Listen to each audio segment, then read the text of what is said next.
Lo que me gustaría entonces hoy día discutir con ustedes es el problema, digamos, el problema y cómo eso se puede ir viendo a partir de la discusión con la literatura predominante sobre el tema, literatura, como dije, clásica, sobre esta discusión respecto de la ruptura con el orden colonial en la historia de Hispanoamérica, y vamos a hablar de Hispanoamérica principalmente hoy día, no tanto de Brasil lo vamos a mirar, y Estados Unidos o el Caribe en temas más específicos, porque el grueso de la discusión es sobre, como ya lo dije al inicio, sobre Hispanoamérica. Ahí tenemos siempre un enfoque y una dificultad a veces con la bibliografía para ir armándonos el cuadro completo, que es bien complejo de armar. Eh, entonces, la discusión eh, tiene que ver, ¿no es cierto?, con la pregunta cómo se define la legitimidad del poder. Y en este caso, cómo se definió la legitimidad del poder tras la emancipación. Acá hay una discusión respecto de lo que entendemos por legitimidad del poder. O sea, cuándo el poder es legítimo. Y hay que diferenciarlo de la legalidad del poder. Me imagino que ustedes conocen bien la diferencia entre legitimidad y legalidad.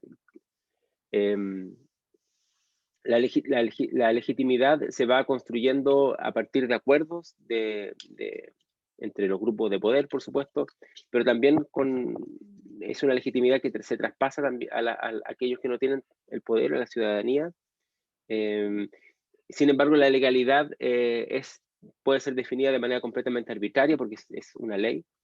Y lo más importante para que funcione el sistema político, junto con la legalidad, por supuesto, que existan un conjunto de leyes que lo ratifiquen, es la legitimidad. Y eso es lo más complejo del poder. Y la discusión que vamos a ver acá tiene que ver justamente con una discusión en periodos de rupturas, de cambios. Entonces, la legitimidad tiende a ser evidentemente destruida de alguna forma tras los conflictos que traen esos cambios. Por lo tanto, acá tenemos que jugar nuevamente con esta idea del cambio, de qué es lo que cambia en esta legitimidad, pero también con la larga duración, qué es lo que pervive de esta legitimidad. Y vamos a encontrarnos con aspectos muy paradójicos en el cual uno puede advertir, ¿no es cierto?, cómo lo nuevo que se construye y que va a ser denominado, ¿no es cierto?, o encauzado por esta idea de la república, que va a reemplazar a las monarquías, en gran parte basa su legitimidad en el antiguo régimen, como dirían los franceses, ¿no?, en el periodo colonial, que es una legitimidad completamente distinta. Entonces, es bien interesante ver cómo las repúblicas son nuevos modelos que obtienen su legitimidad en el modelo anterior, que es un modelo completamente diferente. Acá vamos a ver entonces en qué medida estos aspectos de legitimidad se basan en fenómenos anteriores al periodo que estamos viendo, es decir, antes del siglo XIX, o en qué medida esta legitimidad se alcanza a fines del periodo que estamos revisando, más bien en un periodo cuando ya las repúblicas comienzan a tener una visibilidad mayor dentro de la ciudadanía, que se va también construyendo a partir del siglo XIX tras esta ruptura. Bien, vamos a mirar entonces un poco esta discusión. Evidentemente, la clave para entender el fenómeno de legitimidad es, ¿no es cierto?, es cómo se produce la separación de España y sus colonias. Nosotros en este curso no vamos a revisar el fenómeno mismo de la emancipación, porque es algo que ustedes revisan en un curso anterior. Sin embargo, ¿no es cierto?, es importante tenerlo en cuenta, y eso también tiene que ver con lo que vimos al principio de este curso, que yo les acentuaba, el hecho de que uno mira un siglo y se da cuenta efectivamente que eso no tiene ninguna relevancia para entender los fenómenos históricos, cómo se van desarrollando. Y aquí queda muy claro que uno no puede ver el siglo XIX para entender lo que ocurre, ¿no es cierto?, y los fenómenos que ocurren en ese momento. De modo que hay que irse un poco atrás, ¿no es cierto?, qué es lo que ocurre con estos factores disruptivos que van a cambiar, ¿no es cierto?, el fenómeno de la relación entre España y sus colonias, y que eventualmente han sido explicados también como digamos, las causas para entender la propia separación. Si es que existe una causa como tal que uno podría separar del resto de los otros fenómenos. En este curso yo también he acentuado que uno tiene que mirar los distintos elementos que hubo en la época y que tuvieron a disposición los actores y las actrices de su momento, sin tratar de amarrarse con uno de estos factores que explique el resto, porque eso es normalmente reduccionista. Pero bueno, sea como sea, hay factores disruptivos. Y uno de ellos, que ha sido repetido en la historiografía por mucho tiempo, son las reformas borbónicas, que seguramente ustedes ya estudiaron con más detalle, por lo tanto yo no voy a hablar de la reforma en sí misma, pero sí algunos fenómenos involucrados con cómo se ha entendido esto.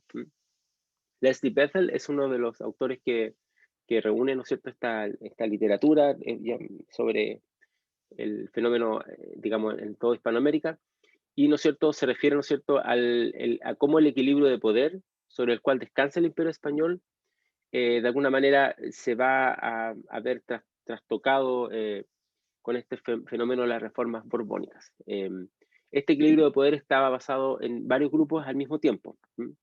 La administración colonial, que permitía, ¿no es cierto?, que se pudiera gobernar desde tan lejos. La iglesia, que es fundamental, quizá lo pondría primero la iglesia, y la élite local, que de alguna manera, digamos, se mueve entre estos grupos.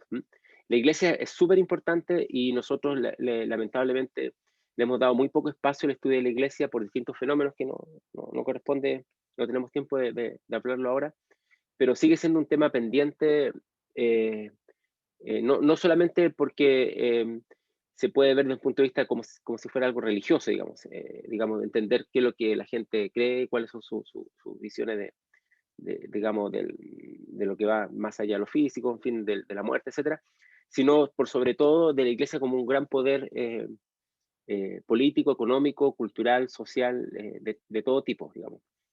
Y hemos entendido poco cómo el poder de la propia corona se construye sobre la iglesia. La iglesia le da el aspecto, por ejemplo, de la distribución de poder administrativo. La iglesia es la que realmente organiza la administración colonial en América. Y no solamente eso, también, ¿no es cierto?, es la que se encarga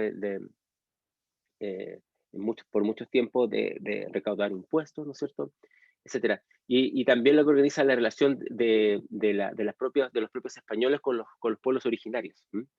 Y eso ha quedado muy claro con algunas congregaciones religiosas, como ustedes habrán estudiado tal vez a los propios jesuitas en Chile, pero también en lugares muy relevantes como lo que actualmente es Paraguay. Entonces, la iglesia es un factor bien importante sobre el cual descansa el Imperio Español, no lo estudiamos mucho, entonces hay que mirar, cuando uno mira esta ruptura entre España y sus colonias, ¿no es cierto?, la llamada independencia y emancipación, hay que mirar cómo actúa este factor iglesia, cómo se va articulando. Eh, este equilibrio, como dice Bethel, ¿no es cierto?, no se sentaba en su poderío militar, sino en la soberanía de la corona y las propias funciones burocráticas. La soberanía como una manera de establecer el poder, digamos, y su legitimidad, que está basado, de hecho, en varios elementos, entre otros, por supuesto, el elemento religioso, pero también, ¿no es cierto?, en las propias tradiciones de la soberanía que tenía España antes de la emancipación, de que descubriera América, entre comillas. Entonces, la manera de organizar el poder dentro de la península española se traspasa también a la forma de la soberanía del poder una vez que España hace estas conquistas digamos, y domina el territorio americano. Pero también las propias funciones burocráticas. O sea, es otro factor que también se ha estudiado poco. Cómo la burocracia en sí misma es un poder de legitimidad y cómo va organizando también el propio poder político.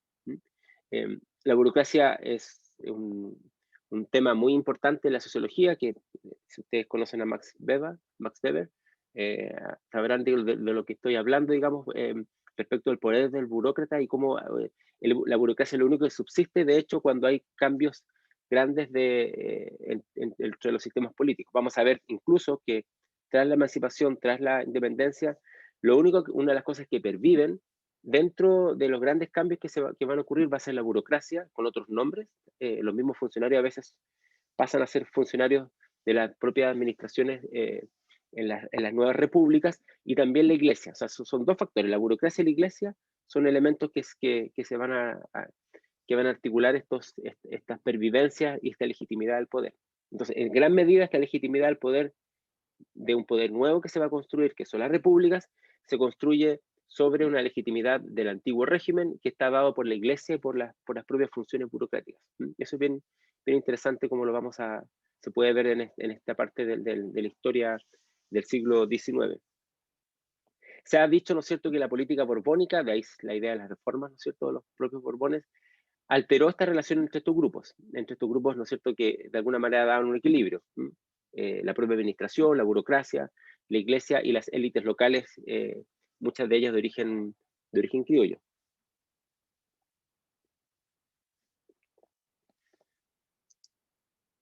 Bien. Hay algunos autores como Pitzman, que aparece acá en el texto de Danino, que habla, ¿no es cierto?, que este efecto disruptivo cambia la relativa autonomía funcional de las élites locales que fueron construidas en base al cohecho y al soborno. Este es un tema que es bastante polémico y lo vamos a mencionar acá, que tiene que ver con de dónde viene la autonomía que tenían estas autoridades locales, estas élites locales en América respecto de España. Según Pitzman, esta autonomía mantiene un equilibrio de la administración colonial hecha desde la distancia. No olvidemos que esta es un imperio que se administra, como muchos, digamos, europeos, desde la metrópoli. Las reformas borbónicas tratan de construir una nueva estructura administrativa, que son las intendencias, como ustedes habrán estudiado, para de alguna manera controlar desde la corona, digamos, todo lo que estaba pasando en América. Y esto altera como efecto disruptivo una base de la relación que existía entre las élites locales y la administración del poder en la metrópoli, que estaba construida, según Pitzman, en base al cohecho y al soborno. Es interesante porque normalmente miramos el soborno, el cohecho, es decir, el pagar por obtener, ¿no es cierto?, alguna prebenda, algún cargo, o el sobornar a las autoridades para que no se cumplan las leyes o para mantener un poder, digamos, local. Siempre se ha visto como algo que de hecho, ¿no es cierto?, algo anómalo o algo negativo, que de hecho lo es, ¿no es cierto? Y no se estudia porque se prefiere estudiar, por ejemplo, todo lo que son las leyes de India. Entonces uno estudia con mucho detalle las leyes de India, ¿no es cierto? Sabe cómo funciona toda la legislación, que es enorme y muy rica en términos legislativos, perdón, bueno, sí, legislativos, jurídicos, perdón, eso quería decir, jurídicos, pero se olvida, digamos, que las prácticas son completamente distintas. Y lo más complejo en las prácticas del cohecho y el soborno, como ustedes lo sabrán, que no deja registros. En general, nadie deja un gran registro cuando ha sobornado a una autoridad o qué sé yo, ¿no?, o cuando ha incurrido en estos actos ilegales. Y sin embargo, las prácticas ilegales, el cohecho y el soborno, van construyendo, según Pitzman, o fueron construyendo, según Pitzman, el equilibrio de poder. Entonces, la idea de que en España se redactan leyes que no se cumplen en América, que se acatan pero no se cumplen, tiene que ver justamente con el cohecho y el soborno. Lo que quiere justamente las intendencias, y el papel que va a jugar las intendencias, Pitzman es uno de los grandes autores que ha estudiado las intendencias para el caso mexicano, es terminar con esta práctica, o dirían hoy día en lenguaje contemporáneo, las malas prácticas, digamos, del cohecho y el soborno. Pero lo que dice Pitzman es que el cohecho y el soborno no es en el fondo una mala práctica, es una manera de lograr equilibrio de poder entre una administración que sabe que no se cumplen las leyes que emanan desde España, y una élite que dice acatar esas leyes, pero que no las cumple el, digamos, bajo el acuerdo tácito de que de todas formas van a llegar recursos desde América eh, hacia la metrópoli. Entonces, esto es muy interesante porque significa que podemos entender la política no solamente en el siglo XIX, también en el mundo actual, en donde el cohecho y el soborno, donde es lo que llamaríamos las malas prácticas, es parte constitutiva de cómo funciona la política. Es decir, no mirar la política como algo del deber ser y mirar el cohecho y el soborno como un fenómeno simplemente anómalo, sino que mirar que la política funciona sobre la base del cohecho y del soborno, porque de hecho uno lo puede encontrar en distintos lugares. A Pichman se le ha criticado mucho. Yo debo decir personalmente que yo fui mi profesor guía del doctorado en Alemania, por eso lo conozco desde hace muchos años, de cuando yo era estudiante.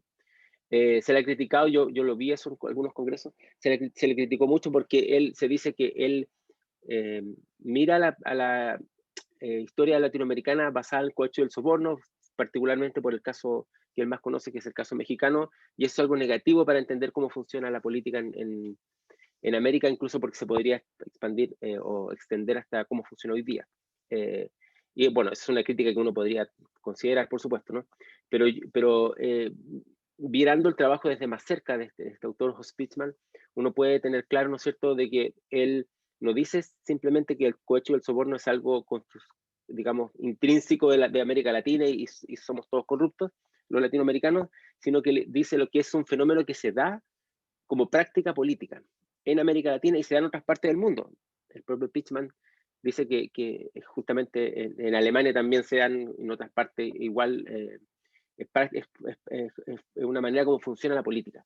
Entonces, no hay que mirarlo solamente como un hecho anómalo, que lo es, y legítimo, que también lo es, que uno pues, evidentemente condena, porque esto rompe todo lo que son la legitimidad, la legalidad y la justicia, digamos, en los países. Eso evidentemente es así y uno tiene que condenarlo. Uno debe asumir una posición ética al respecto, y es importante que ustedes lo consideren siempre, pero eso no significa que uno no lo pueda estudiar como un fenómeno que sí tiene una importancia. Entonces hay que mirarlo por ahí. Bien, en fin, el tema es que las reformas borbónicas afectan estos equilibrios, afectan el equilibrio entre la administración, la iglesia y la ley local, afectan el equilibrio, como dice Pichman, construido en base al cohecho y al soborno. No sé si acá hay alguna Profe, cosa que quieran decir. Voy a pausar la grabación. Bueno, uno de los autores, como decía, que ha trabajado este tema de cómo se define la legitimidad del poder es Chiaramonte, un historiador argentino. Y ese es el texto que estamos viendo para esta clase, ¿no? Las reformas borbónicas, según Chiaramonte, muestran, ¿no es cierto?, que hay una colisión entre estas tendencias centralizadoras de la monarquía, que trata de hacerlo a través de las intendencias, y la tendencia más bien autonómica de los súbditos en América. Acá hay una pregunta, sí, antes de continuar. Isidora dice, ¿el comercio ilegal que ocurría en ese periodo es otro ejemplo de cohecho? Sí.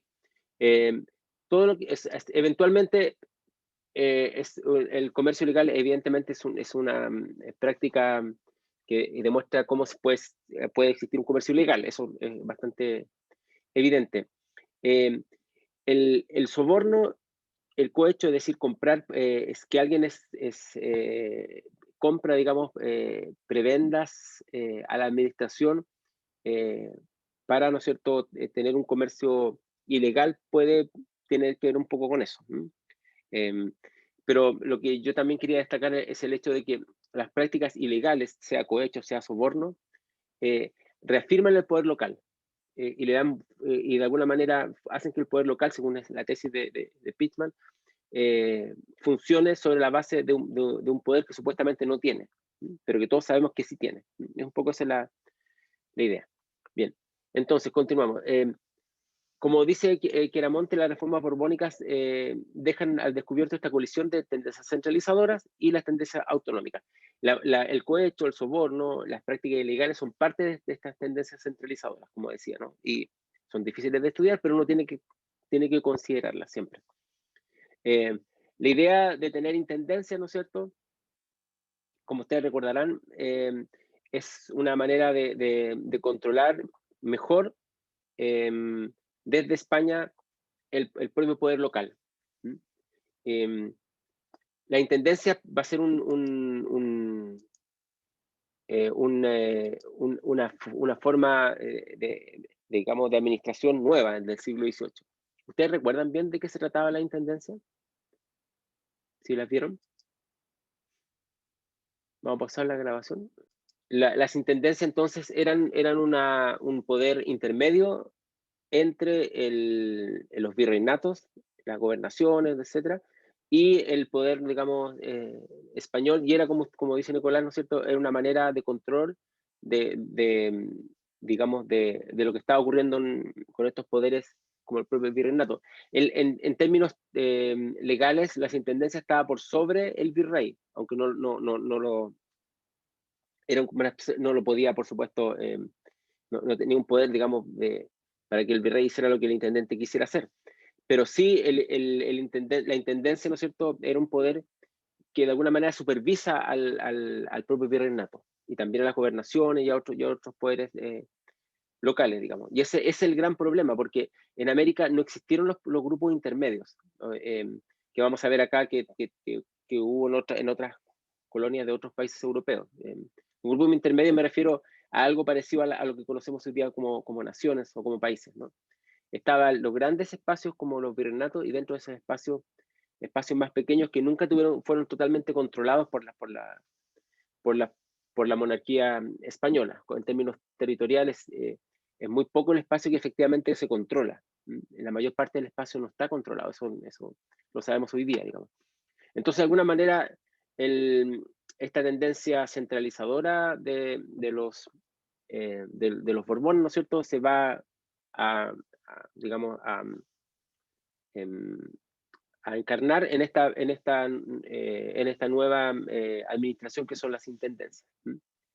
Bueno, las reformas borbónicas son algo más que crear la intendencia, es un poco más que eso, que no lo vamos a ver acá, pero ustedes ya lo sabrán, ¿no es cierto? Una de las cosas que se afirma es que estas reformas borbónicas de alguna manera aumentan la conciencia del derecho de los pueblos al autogobierno, es decir, el derecho que tenían estas élites locales, ¿no es cierto?, al gobernarse por sí mismas. Esta gobernación de autogobierno, perdón, es una tradición medieval hispánica, sobre todo en Castilla, de larga data, y que de alguna manera eh, eh, siempre fue implementada en América en forma no legal, en términos, digamos, de práctica, y después de alguna forma y fue adquiriendo esta legalidad. Si ustedes recordarán, ¿no es cierto?, la tradición medieval de las 12 partidas, en fin, tiene que ver con el hecho de que cada reino tiene una autonomía, ¿no es cierto?, que de alguna manera se la cede al poder eh, del rey de la península que gobierna solamente previo acuerdo con todos estos otros reinos, ¿no es cierto? La llegada de los reyes católicos, la imposición de los reyes católicos, de alguna forma cambia ese aspecto, pero es una manera de entender la política en España, pero también en otras partes de Europa, ¿no es cierto? Lo que hoy día conocemos como Alemania también funcionaba así. De hecho, en muchos lugares de Europa, en lo que hoy día conocemos como Alemania también, ¿no es cierto?, el que ocupaba el cargo del rey era un cargo, digamos, temporal de alguna manera, no es una casa real como tal de sí misma, y siempre es elegido. O sea, el que va a ser el rey durante un tiempo o durante una buena cantidad de tiempo es elegido por los otros grupos que representan a los otros, comillas, reinos. Entonces, esta idea del autogobierno y esta idea de autonomía del poder local fue lo que se encarna en el cabildo en América. Y por eso no es raro que lo primero que ocurre cuando se sabe, ¿no es cierto?, que hay dificultades en España con la invasión napoleónica, ¿no es cierto?, es reafirmar el poder local del cabildo. Ahí es donde está el poder el núcleo del poder en América, que es una tradición completamente medieval hispánica. Y vamos a ver después, ¿no es cierto?, que eso va a ser la gran dificultad para construir las naciones. ¿Cómo se puede construir un organismo de poder intermedio como una nación, como lo que llamaríamos hoy día un país, cuando lo que funcionaba efectivamente como poder legitimado es el poder local de lo que llamaríamos el cabildo, un municipio, una ciudad? Entonces, uno de los grandes problemas que tuvo, de hecho, la construcción de las naciones en América, de los países, es cómo, ¿no es cierto?, entender que una ciudad podía tener una supremacía o podía dominar a otras. Y eso trae lo que llamamos guerras civiles en su momento. ¿Mm? Entonces, No quiero adelantarme para lo que vamos a ver después, pero sí, ¿no es cierto?, mencionar que uno de los nodos importantes para entender los problemas de poder que hay en el cambio de la emancipación o de la independencia tiene que ver con esto, justamente, cómo el derecho de los pueblos al autogobierno, simbolizado en el cabildo, ¿no es cierto?, va a ser transferido desde la tradición medieval hispánica a América y va a ser siempre un aspecto que va a chocar contra el poder centralizador. Entonces tenemos, por un lado, el poder centralizador de España, que quiere, ¿no es cierto?, establecer estas intendencias que controlan el poder local, y por otro lado tenemos la legitimidad del poder local en estas prácticas medievales que se transfieren al cabildo. Las reformas borbónicas tratan de controlar el poder de los municipios, pero nunca cuestionan la legitimidad, porque no pueden hacerlo, porque efectivamente la legitimidad tiene unas raíces muy grandes, muy de larga data. Aquí nuevamente nos encontramos con los famosos problemas historiográficos de la corta y la larga duración. Si lo ponemos de esta manera, de la longue durée, ¿no es cierto?, la gran duración de la forma de entender la política en América está vinculada con esta idea del poder local simbolizado en América en el cabildo. Eso es bien relevante y tenemos que mirarlo una y otra vez para entender el problema del siglo XIX y el problema de la legitimidad del poder. Por lo tanto, acá tenemos, ¿no es cierto?, para hacer antes de pasar al primer nodo de la discusión, acá tenemos, ¿no es cierto?, que para definir la legitimidad del poder, un factor fundamental es el factor reformas borbónicas, porque es un factor disruptivo. Pero para entender el factor disruptivo, cómo cambia y altera el equilibrio del poder, hay que entender cómo funciona el equilibrio del poder. Y el equilibrio del poder funciona justamente por la burocracia, que es un poder en sí mismo, que vamos a ver que va a pervivir a través del tiempo. De hecho, hasta hoy día, de alguna forma, pervive el poder del burócrata. En la administración, que tiene que ver con el poder burocrático, la iglesia, que no hemos mirado acá, pero vamos a tratar de ver un poco en este curso. No hay mucha literatura a veces sobre el tema, y si la hay, no es en función de lo que nosotros queremos discutir. Y esto conforma el poder local. Entonces el poder local no es simplemente un poder abstracto, sino que es un poder que se afirma, según Pichman, sobre el cohecho del soborno, se afirma en el poder de la iglesia y se afirma, ¿no es cierto?, y en las funciones burocráticas. Ahí está un poco este cruce de poderes. Las reformas borbónicas rompen este equilibrio, alteran este equilibrio, y por lo tanto ha sido considerado por mucho tiempo como uno de los grandes factores que explican digamos, lo que se llama en algunos países independencia o revolución o emancipación americana respecto a España. Entonces, ese es el primer problema. ¿Cómo las reformas borbónicas alteran este equilibrio de poder? Pero para eso tenemos que entender cómo funciona este equilibrio de poder, y yo creo que eso ustedes lo tienen súper claro porque ya lo han visto en cursos anteriores y debieran tenerlo. Si no, van a tener que leerlo, estudiarlo un poco para saber de lo que estamos hablando.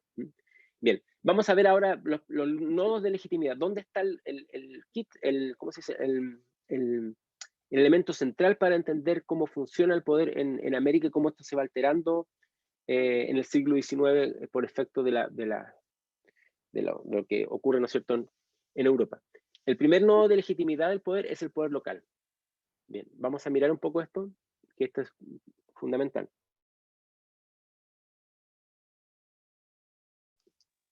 El poder local, perdón. Las reformas borbónicas, lo primero que tratan de hacer es quitar al poder local, ¿no es cierto?, algún tipo de prebenda. Por ejemplo, eliminar la venta de cargos. La venta de cargos era algo legal, de modo que un cargo político de administración del poder local normalmente era subastado. Y era una manera que tenía la corona, por supuesto, para obtener recursos, etcétera, desde sus colonias.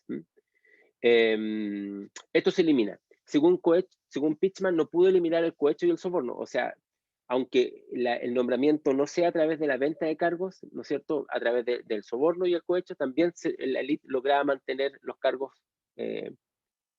más importantes. Ahora, los cargos son importantes no solamente por el tema de cómo se estructura en términos, digamos, simbólico es el poder, que como algunos lo pueden ver, por supuesto, es muy relevante, sino que tiene aspectos prácticos. Y siempre creo que es relevante mirar la historia desde su forma práctica más que de su forma simbólica, porque la simbólica eh, a veces tiene que ver más con lo que los propios historiadores o historiadores se imaginan de un proceso, digamos, X, eh, y no lo que efectivamente ocurre y que uno puede ver en los registros históricos del momento. Hay que hacer un equilibrio entre ambas, por supuesto, no estoy diciendo que hay que eliminar una forma, pero hay que tratar de entender también el punto de vista práctico, cómo funciona el poder en términos concretos, digamos, y eso creo que es bien relevante. Y el cohecho del soborno es un elemento, como dije ya antes, ¿no es cierto?, que permite entender esa practicidad del poder. Eh, una de las cosas muy paradójicas que traen las reformas borbónicas, como lo ha estudiado Chiaramonte, ¿no es cierto?, que al tratar de centralizar el poder desde las intendencias, ¿no es cierto?, eh, para afectar el poder del virrey, digamos, que era lo que querían de alguna manera supervisar, redefine una relación más directa entre el poder local y el central, sin pasar por el virrey. Es una cosa muy curiosa, porque los intendentes que se instalan en América no pueden hacer, ¿no es cierto?, un equilibrio y un acuerdo político con el virrey, porque el virrey era una suerte de competencia. ¿Mm? Por lo tanto, eh, el virrey, ¿no es cierto?, de alguna forma siente que le están poniendo un poder, digamos, por sobre su propia potestad, y de alguna manera tiene un problema de competencia y hay muchos conflictos aquí. Eso está súper documentado en la época, como existieron, digamos, muy grandes conflictos entre los virreyes y los intendentes. Por lo tanto, los intendentes lo que tratan de hacer para poder tener un vínculo, digamos, con América en términos políticos y poder hacer de alguna forma su trabajo, es basarse en el poder municipal, en el poder local. O sea, no van directamente a controlar el poder de los virreyes en algo más allá de los virreyes, que es más supra, digamos, territorial, sino que se van al poder local. Paradójicamente se van al poder más pequeño, al poder municipal. Por lo tanto, los municipios que antes, de alguna manera, como poder, tenían que negociar con el virrey para poder, ¿no es cierto?, obtener algún tipo de prebenda o algún tipo de influencia en la monarquía, ya no van a necesitar a los virreyes, porque van a negociar directamente con el intendente que ellos ven que efectivamente tenía mayor poder en este momento que los propios virreyes. Entonces, paradójicamente, los Borbones tratan de quitar el poder local poniendo a estas intendencias, y lo que van a terminar haciendo va a ser legitimar el poder municipal, legitimar el poder local. Y volvemos acá a la tradición medieval hispánica, castellana sobre todo, que nos dice, ¿no es cierto?, que el poder realmente radica en el municipio y no en algún lugar de España. Por lo tanto, el poder municipal de cualquier municipio en América tenía la misma validez que el poder municipal de cualquier lugar de la península. Entonces hace un fenómeno muy curioso, ¿no? Porque por un lado tratan de centralizar y por otro lado logran todo lo contrario. Bueno, eso siempre ocurre en la historia respecto de los intereses de los personajes, digamos. Al mismo tiempo, volviendo a las paradojas, digamos, estas reformas borbónicas buscan que América se transforme en colonia, que justamente implica quitarle el título de reino de España a las posesiones americanas, que es todo lo contrario a la tradición medieval. Recuerden ustedes que la tradición medieval dice que son todos reinos, da lo mismo si es en América o es en la península, todos son parte de un mismo sistema imperial basados en reinos cuya soberanía reside en sus propios reinos y no en el poder central del rey, en este caso, de la corona. Lo que hace justamente la reforma borbónica es tratar de centralizar el poder de la corona y transformar a estos reinos, no en reinos, sino en colonias americanas de España. Por lo tanto, los únicos que podrían ser considerados reinos, entre comillas, podrían haber sido, ¿no es cierto?, aquellos que se originaron en la propia península eh, española, y lo que ocurre, ¿no es cierto?, en América más bien es un proceso colonial. Y eso es completamente contrario a toda la práctica que se había construido desde que los españoles llegan a América, justamente, que es construir una soberanía sobre la base de los municipios, que es, como decía yo, es transferir la misma forma de soberanía desde España medieval hacia los territorios nuevos en América. Y también va a contrapelo de lo que había sucedido en la práctica, que los intendentes, ¿no es cierto?, en vez de quitar ese poder local y eliminar ese poder local, lo reafirman. Por lo tanto, por un lado, las reformas borbónicas dicen, ¿no es cierto?, ustedes son colonias, ¿no es cierto?, no tienen ninguna importancia porque no son un reino, pero por otro lado, en la práctica le dan mucho poder al municipio, al elemento local. Entonces ahí hay un conflicto, evidentemente, hay un nodo acá de conflicto que uno tiene que mirar. Traer migrantes también de otras partes de la península, por ejemplo, aquí van a empezar a llegar migrantes del País Vasco o migrantes catalanes que no habían llegado en su misma, a muchos lugares en tal número, ¿no es cierto? También va a ser parte de esta idea de mostrarle a los americanos que en el fondo son colonias, ¿m? Y que finalmente los que deben administrar sus colonias como tales son aquellos que vienen de la península, ¿m? Y por lo tanto ellos están en una situación de inferioridad respecto de aquellos que nacieron en la península y siendo españoles. No es lo mismo haber nacido en América. Y también la idea de promover a gente peninsular en los puestos de gobierno y la iglesia en América también va a ser parte de este mismo fenómeno. Eh, por lo tanto, aquí se produce un problema, como digo, ¿no es cierto? Una contradicción, un conflicto entre dos fenómenos que se van dando al mismo tiempo y que chocan. Descentralizar, por un lado, y de darle, ¿no es cierto?, mayor importancia al poder local. Lynch, otro autor que ha estudiado estos temas, igual que Bethel y otros que hemos estado mirando acá, ¿no es cierto?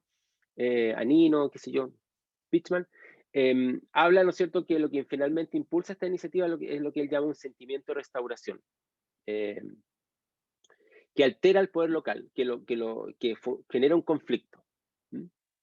Eh, si bien, ¿no es cierto?, una parte de la nueva estructura burocrática negocia con el poder local, y por eso, ¿no es cierto?, como son las intendencias, otra parte de la estructura burocrática no negocia con el poder local, dice Lynch. Ahí hay una contradicción respecto a Quieramonte, porque Quieramonte nos dice que negoció con el poder local, por lo tanto le dio más importancia al poder local.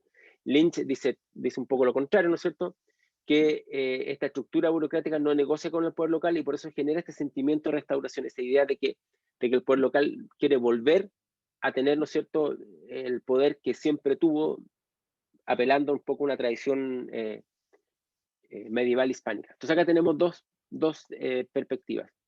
Lynch, que mucho más, digamos, ¿cómo se dice?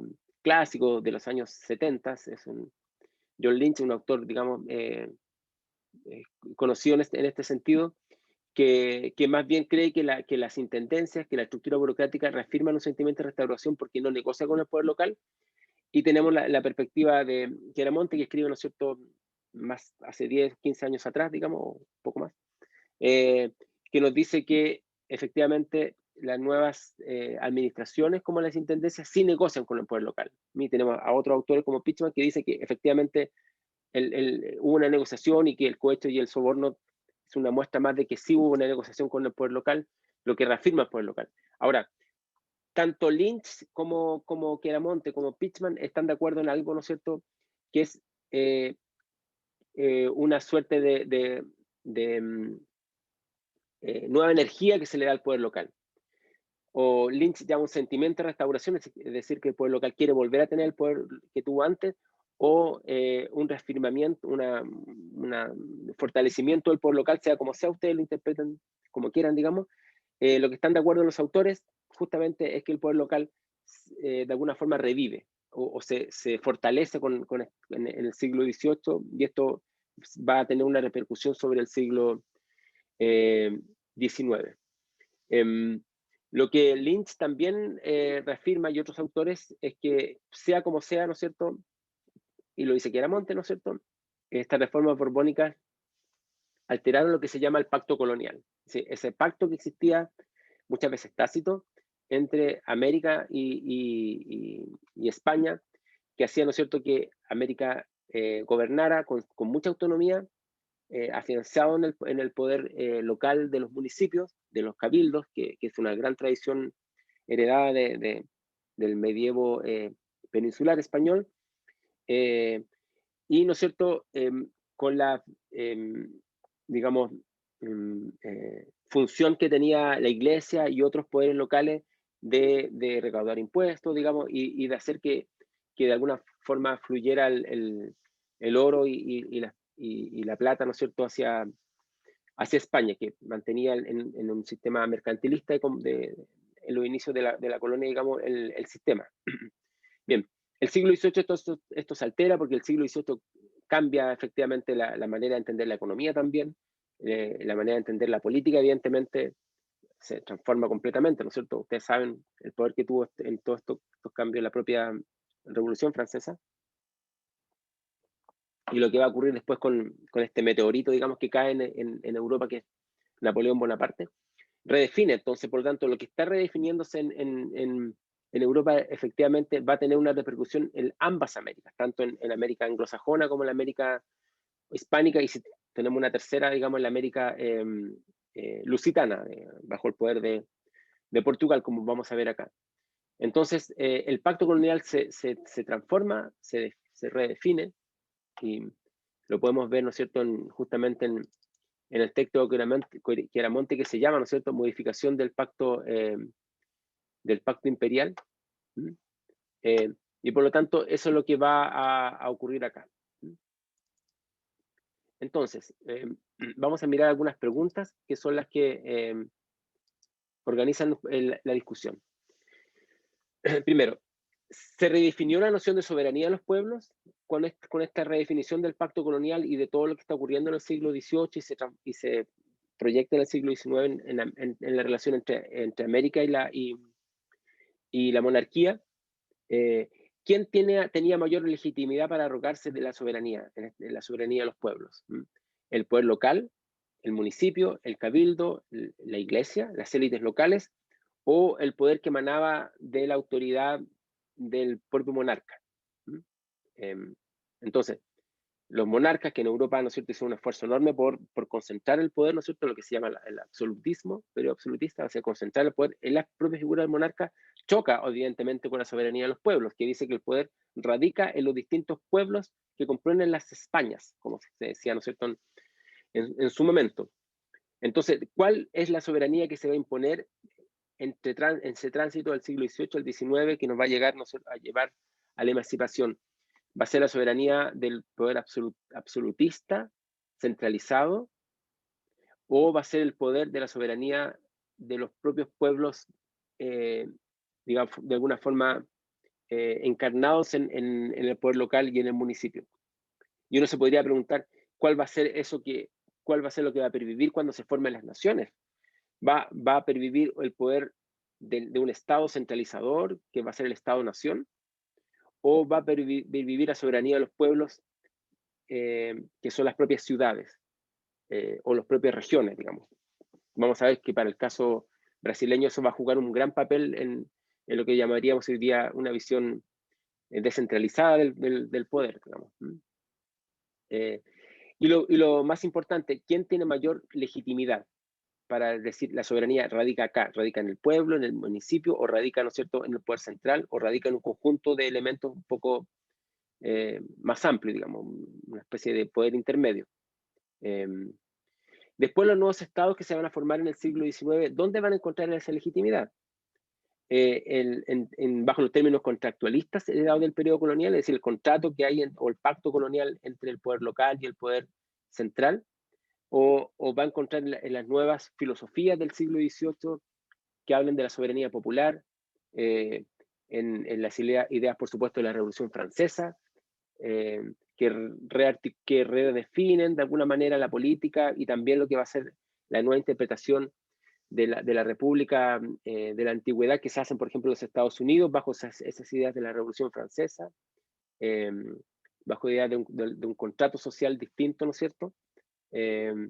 ¿Cómo se va a definir esa legitimidad? Y lo más importante para mí es cómo perviven las viejas formas de autogobierno con los nuevos estados, que justamente están hablando de un gobierno que ya no es el gobierno de los municipios, sino que es un gobierno mucho más grande, de un periodo, de un espacio territorial mayor o intermedio, que es lo que llamaríamos la nación. Entonces, ¿cómo se puede construir una nación, que es un poder territorial más amplio que los municipios, cuando la legitimidad radica en las ciudades, o van a ser las ciudades las que se eroguen, digamos, el poder, eh, digamos, total de una nación, y por lo tanto, cuando hablemos, por ejemplo, de la formación de la nación en Chile, de la nación chilena, estemos hablando en el fondo de Santiago. Y cuando hablemos de la guerra civil, en el fondo estamos hablando de un problema entre Santiago y Concepción, o entre Buenos Aires y Córdoba. Eh, Qué sé yo, ¿cómo poder entender este fenómeno? ¿Mm? Bien, vamos a pausar la grabación.